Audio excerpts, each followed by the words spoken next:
एक तरफ SCO summit के बाद पाकिस्तान में हंगामा है, तो वहीं भारत के विदेश मंत्री एस जयशंकर की पाकिस्तानी जमकर तारीफ कर रहे हैं। भले इस दौरे में दोनों देशों के रिश्तों को लेकर कोई बातचीत ना हो, फिर भी सरकार से ज्यादा पाकिस्तान की आवाम एस जयशंकर को थैंक यू बोल रही है। जयशंकर के दौरे से पाकिस्तानी की कौन सी उम्मीद पूरी होती हुई दिखाई पड़ रही है, इस रिपोर्ट में उसका उत्तर।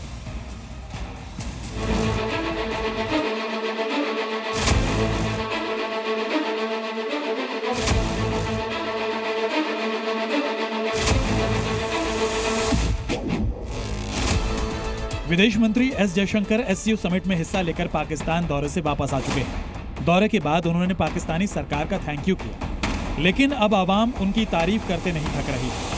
दरअसल भुखमरी और महंगाई की मारी पाकिस्तानी आवाम को जयशंकर के इस दौरे से काफी उम्मीदें हैं। आवाम को लगता है कि जयशंकर के दौरे के बाद भारत से रिश्ते सुधर जाएंगे। रिश्ते सुधर गए तो व्यापार शुरू हो जाएगा, फिर खाने पीने की चीजें सस्ती मिल पाएंगी, साथ ही इलेक्ट्रॉनिक सामान और गाड़ियां भी सस्ती मिल जाएंगी।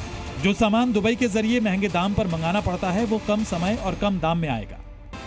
जयशंकर के दौरे को लेकर जुन्नालैंड में खुशी का जो माहौल है, उसके पीछे एक और बड़ी वजह है। इस बार जयशंकर ने आतंकवाद को लेकर सिर्फ पाकिस्तान को नहीं कोसा, बल्कि पूरे रीजन को लपेटा है, जिसमें ईरान और अफगानिस्तान भी आते हैं। दरअसल जयशंकर ने पाकिस्तान में कहा कि एससीओ का मकसद पूरा करने के लिए आतंकवाद, उग्रवाद और अलगाववाद से लड़ना जरूरी है। विकास के लिए शांति और स्थिरता की जरूरत है। एक दूसरे पर भरोसा और ईमानदारी जरूरी है। जयशंकर के दौरे के बाद पाकिस्तानियों को उम्मीद है कि चैंपियंस ट्रॉफी में इंडियन टीम पाकिस्तान दौरे पर आएगी, क्योंकि चैंपियंस ट्रॉफी के लिए पाकिस्तान कर्ज लेकर स्टेडियम बनवा रहा है।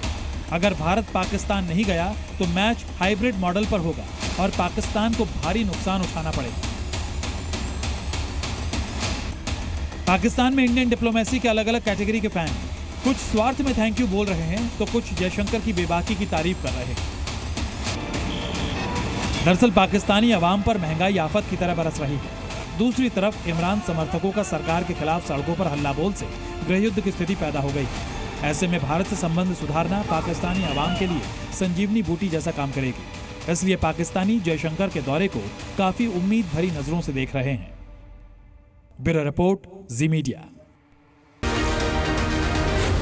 जी न्यूज़।